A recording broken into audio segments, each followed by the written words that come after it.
Hi, everyone. Thanks for tuning in. I want to share something. I found something, actually listening to the audio. I found this the other day, and now that I got my Cepher in the mail, I looked it up myself, and this is kind of exciting.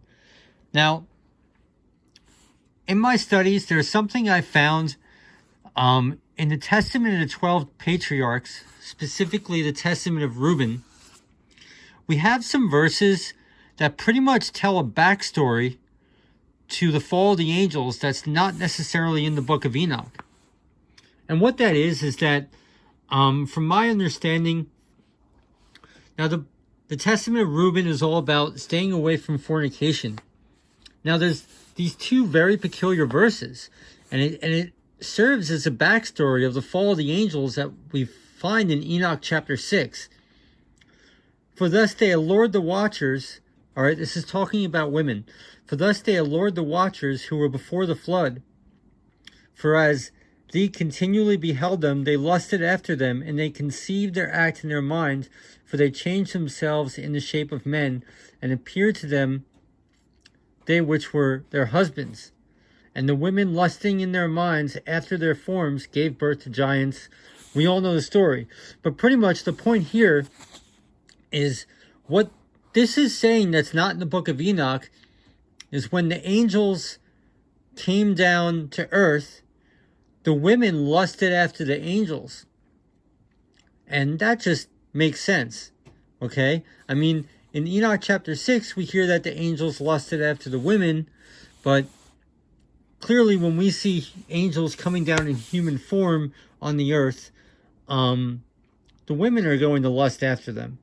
And so this is a very peculiar verse, kind of a backstory that I believe is true because the Testament of 12 Patriarchs has absolute validity in its history and wisdom. So this is something to take seriously. Now, I found this confirmed in the Cepher, chapter 19. And I missed it, and it's not in the R.H. Charles. The R.H. Charles, it's worded differently, and you kind of miss it. But if I can find it, here we are.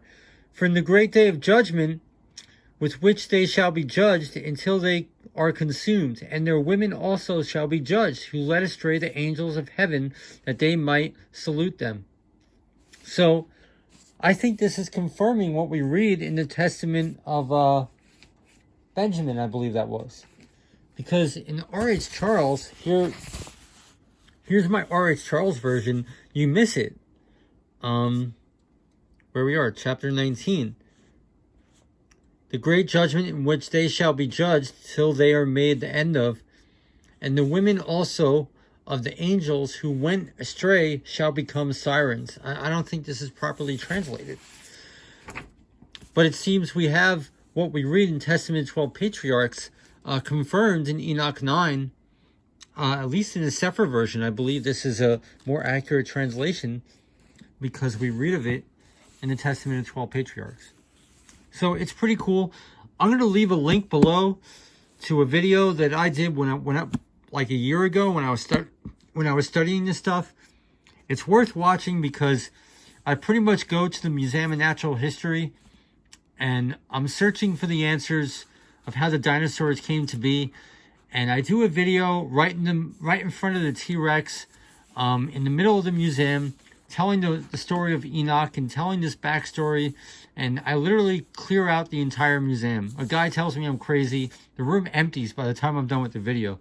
It's really funny and worth watching. But anyway, I just wanted to share this.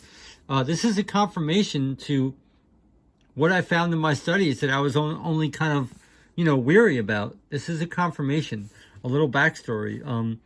The women were seducing the angels as well. It wasn't just the angels seducing the women were seducing the angels, and that just makes sense. All right, God bless you. Thanks for tuning in.